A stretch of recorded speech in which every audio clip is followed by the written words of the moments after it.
YS Vivekananda Reddy sir యాదుకున్నాడా ఉల్లా sir హత్య కేసుల jail నుండి బయటకు వచ్చిన దస్తగిరి అన్న మాట్లాడుతున్నాడు. గా అన్న ఏమని మాట్లాడుతున్నారో మలక వినుండ్రి. ఆంధ్రప్రదేశ్లో అంబేద్కర్ సార్ రాసిన రాజ్యాంగం సక్రమంగా పనిచేస్తలేదని అంటున్నారు. ముఖ్యమంత్రి జగన్నాథ్ సార్ చెప్పినట్టు నడుస్తున్నదని అంటున్నారు. అంతేకాకుండా ప్రజలను సుత ఘోరంగా హింసిస్తున్నారని, రాష్ట్రంలో రాక్షస పాలన చేస్తున్నట్టు వైఎస్ వివేకానంద సార్ హత్య కేసులో అప్రూవల్ అయ్యి జైలు నుండి బయటకు వచ్చిన దస్తగిరి అన్నకి ముచ్చట అంటుండు. జగన్మోహన్ రెడ్డి పరిపాలన ఎలా ఉందంటే రాజు పాలన పోయి రాక్షస పాలన ఏర్పడిన పరిస్థితి మనందరికీ కూడా తెలుస్తూ ఉంది. అంతేకాదు వల్ల అన్న మాట్లాడుకుంటే ఈ ఎలక్షన్లలో జయభీమరావు భారత పార్టీ నుండి పులివెందుల నుంచి పోటీ చేస్తున్నట్టు అన్న చెప్పిండు. ఖచ్చితంగా ముఖ్యమంత్రి జగన్నాథ్ సార్ మీద గెలుస్తా అని చెప్తుండు.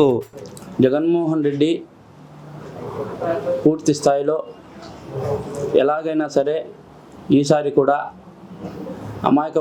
అమాయకులైన ప్రజలందరినీ కూడా మోసం చేసి చెప్పుడు మాటలు చెప్పి మళ్ళీ కూడా గద్దెనెక్కాలని చూస్తూ ఉన్నాడు. అవును సార్, పులివెందుల నియోజకవర్గంలో జయభీం భారత్ పార్టీ తరఫున ఎమ్మెల్యేగా పోటీ చేస్తూ ఉన్నాడు.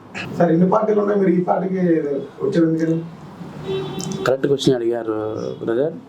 అంటే అన్ని పార్టీలు చూసినాం బ్రదర్. అంటే అన్ని పార్టీలలో నమ్మించి గొంతులు కోసే జాచి నాకు సపోర్ట్ చేసిన ఏకైక వ్యక్తి జడా శ్రావణ్ కుమార్ గారు. ఎందుకంటే ఆయన దగ్గరికి కూడా నేను జైలు నుంచి రిలీజ్ అయినాక వచ్చి నేను కలిసిన. ఈ విధంగా నేనే ఆయన పార్టీలో చేరతా సార్, నాకు ఒక అవకాశం ఇవ్వండి, నేను ప్రజల పక్షాన నిలబడి పోటీ చేయాలని నేను అనుకుంటాడా, ఆ యుద్ధంలో నేను గెలిచాలనుకుంటున్నా, మీరు దయచేసి నాకు ఒక ఛాన్స్ ఇవ్వండి అని చెప్పి నేను రిక్వెస్ట్ చేయడం జరిగింది. ఆయన దాన్ని స్వీకరించి నాకు ఈ గొప్ప అవకాశాన్ని ఇచ్చారు.